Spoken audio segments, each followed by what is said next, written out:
Welcome to Wedding Crashers University.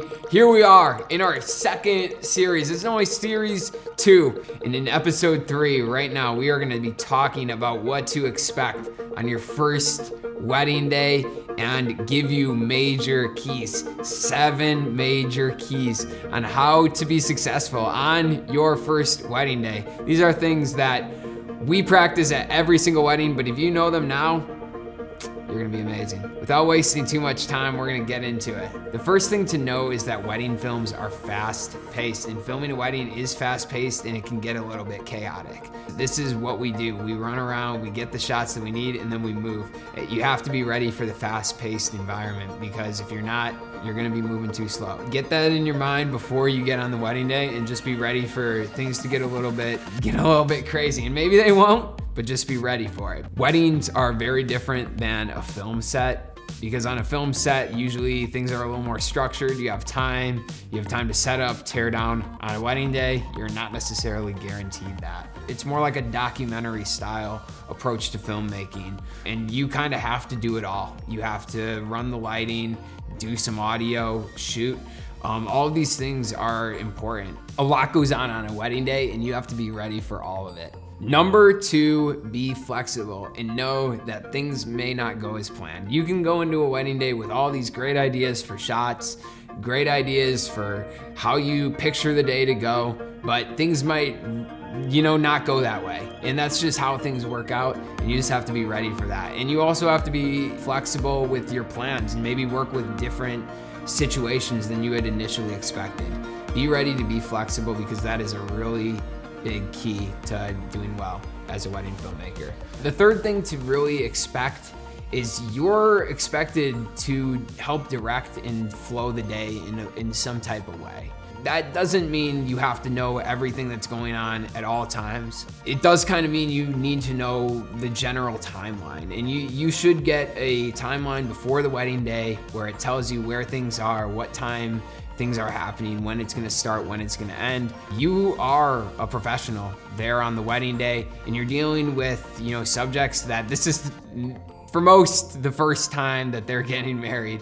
And they're not professional actors. They haven't been in front of a camera a million times before.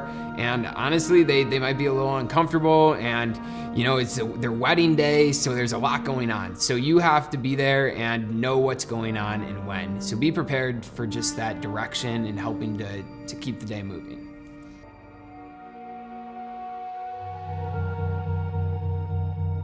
Now, here we go. The major keys. We got 7 of them coming in hot. Number 1, understand your camera settings before the wedding day. This is a huge key, knowing how to use your ISO, your aperture, shutter speed, what frame rates you want to be in. This is very, very important. Getting some experience with the camera before the wedding day, not trying to figure it all out on the wedding day, that's a major key. Knowing how to use your camera when you arrive, that's what you want. Number 2, review the schedule before the wedding day. If you're walking into a wedding, you want to know what's happening and when, how much time you have for things, and you want to be able to anticipate the next event. The way you're going to do this is by reviewing the schedule before the wedding day and keeping it on your phone, keeping it in a place that you can easily access on the wedding day. That is a real big key. Key number 3 is to arrive early, especially if you're shooting in a city, an area where you're not familiar with. You might need to find parking. You might need to figure out what rooms the bride and the groom are in. You might have to walk through a crowd. Who knows? You never know what you're gonna run into on a wedding day. That's why I always try, if it's like in a city, I try to be there 30 minutes early. If it's somewhere I'm pretty familiar with, I still try to be there at least 15 minutes early.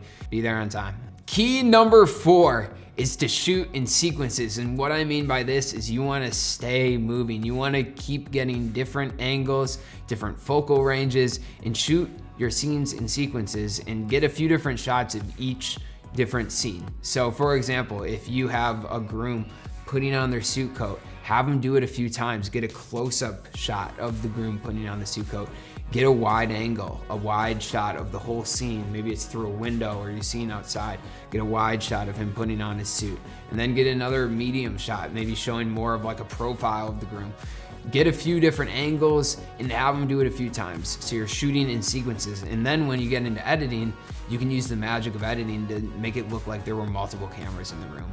Shooting in sequences is literally the key. This is a major key. That's why it's key number 4. Key number 5 is to be confident. This is a huge key for a lot of things in life, but especially on a wedding day. Be confident. You're the professional in the room, so act like it. And honestly, in a lot of cases, you can trust your gut. You are the creative and you can trust, your creative ability, so be confident in that.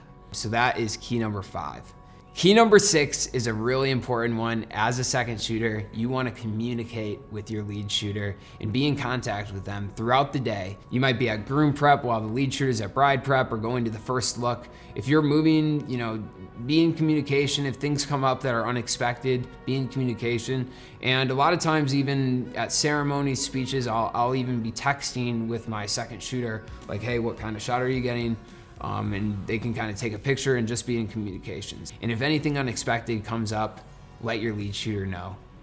Number 7, major key, and this key applies to everybody. And I, to this day, use this key, apply this every wedding. Use it as a learning opportunity. Every wedding is a learning opportunity. Every wedding is another chance for you to get better, to learn new skills. And by having that perspective going into the day, you're gonna go far. Using every wedding as a way to get better is going to really help you improve very fast. Learning, a new skill or trying a new angle. This is all gonna be skills that build up.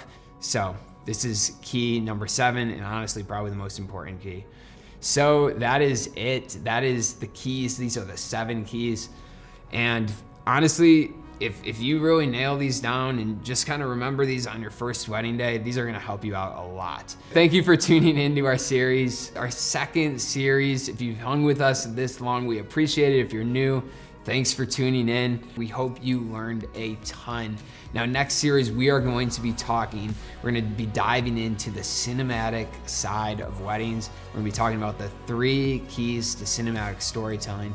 And I have a feeling this is gonna step up your film game crazy. You're gonna level up crazy. So stay tuned for more. Wedding Crashers University. If you haven't hit subscribe already, this is your time, this is your chance, this is your sign. Hit it down below and tune in next week.